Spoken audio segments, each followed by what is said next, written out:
جنگ یمامہ رسول اکرم صلی اللہ علیہ وسلم کی رحلت کے ساتھ ہی جو سب سے بڑا فتنہ اٹھ کھڑا ہوا وہ اسلام لا کر پلٹ جانے والوں کا فتنہ تھا۔ ان میں بنو حنفیہ سب سے آگے تھے۔ ان کی تعداد بھی زیادہ تھی اور ان کے پاس مال و اسباب بھی خوب تھا، اس لیے سارے عرب میں مرتدین کی کوئی بغاوت اتنی خطرناک نہیں تھی جتنی مسیلمہ کذاب کی۔ جب حضرت اکرمہ اور حضرت شرجیل بن حسنہ رضی اللہ تعالیٰ عنہ سے کام نہ بنا تو حضرت ابوبکر صدیق نے حضرت خالد بن ولید رضی اللہ تعالیٰ عنہ کو خاص طور پر اس مہم کے لیے نامزد فرمایا۔ احتیاط کا تقاضا تھا کہ اسلامی لشکر کی حفاظت کا زیادہ سے زیادہ سامان کیا جائے، چنانچہ حضرت ابوبکر صدیق نے حضرت سلید بن قیس کو بھی کمک دے کر روانہ کیا اور حکم دیا کہ خالد کے لشکر کے پیچھے پیچھے رہو اور پوری طرح چوکس رہو تاکہ دشمن مسلمانوں کے پیچھے سے حملہ نہ کر سکے۔ حضرت سلید بن قیس بدری صحابی تھے۔ جب وادی ریاض میں عقربہ کے مقام پر مسیلمہ اور حضرت خالد بن ولید رضی اللہ تعالیٰ عنہ کا مقابلہ ہوا تو اہل یمامہ کے پاس بہترین ہتھیار تھے اور جس میدان جنگ کا انہوں نے انتخاب کیا تھا وہ اس کے چپے سے خوب اچھی طرح واقف تھے۔ ان کے مورچے بنے ہوئے تھے اور انہیں معلوم تھا کہ مسلمانوں کو گھیرے میں لینے کے لیے کس طرف دھکیلنا بہتر ہوگا۔ حضرت خالد رضی اللہ تعالیٰ عنہ نے بطاح کے مقام پر کچھ دیر رک کر اپنی فوج کا معائنہ کیا، کچھ ہدایات دیں اور آگے بڑھ گئے۔ مسیلمہ کا ایک ہراول دستہ جو شب خون مارنے نکلا تھا یمامہ کی گھاٹی کے پاس پکڑا گیا۔ اس جھڑپ میں مجاہ مسلمانوں کے ہاتھ آیا، جسے چھڑانے کے لیے اہل یمامہ بڑے بے قرار تھے۔ مسلمانوں کا علم عبد الرحمن بن حفص رضی اللہ تعالیٰ عنہ کے پاس تھا اور ادھر زید بن خطاب اور ابو حذیفہ بڑھ چڑھ کر مسلمانوں کو لڑا رہے تھے اور مسلمانوں کی قیادت کر رہے تھے۔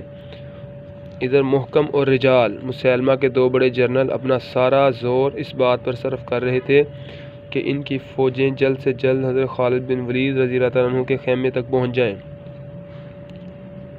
کیونکہ مجاہ یہیں قید تھا۔ مسیلمہ کا حکم تھا کہ اس کو ہر صورت مسلمانوں کی قید سے چھڑا لایا جائے۔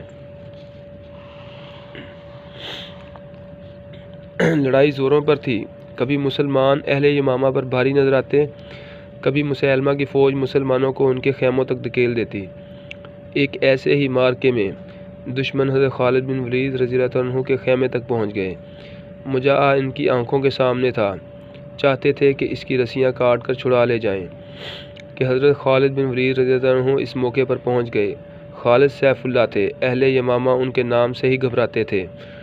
جب انہوں نے تکبیر کا نعرہ لگایا تو دشمن کچھ ایسے گھبرائے کہ مجاہ کو چھوڑ کر پیچھے ہٹ گئے۔ بس دشمن کی یہ جھجک حضرت خالد بن ولید رضی اللہ عنہ کے لیے کافی تھی۔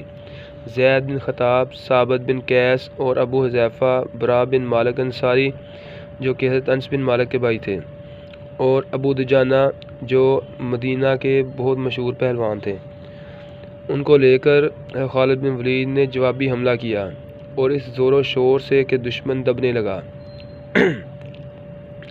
جان یا آن کا معاملہ تھا۔ اللہ کے سپاہیوں نے بڑھ چڑھ کر جان کی بازی لگا دی۔ ثابت بن قیس رضی اللہ تعالیٰ عنہ پکارے کہ مسلمانوں، تم اللہ والے ہو اور یہ شیطان کے پیروکار، غلبہ اللہ والوں کے لیے ہے، آؤ میرے ساتھ دیکھو میں کیسے لڑتا ہوں۔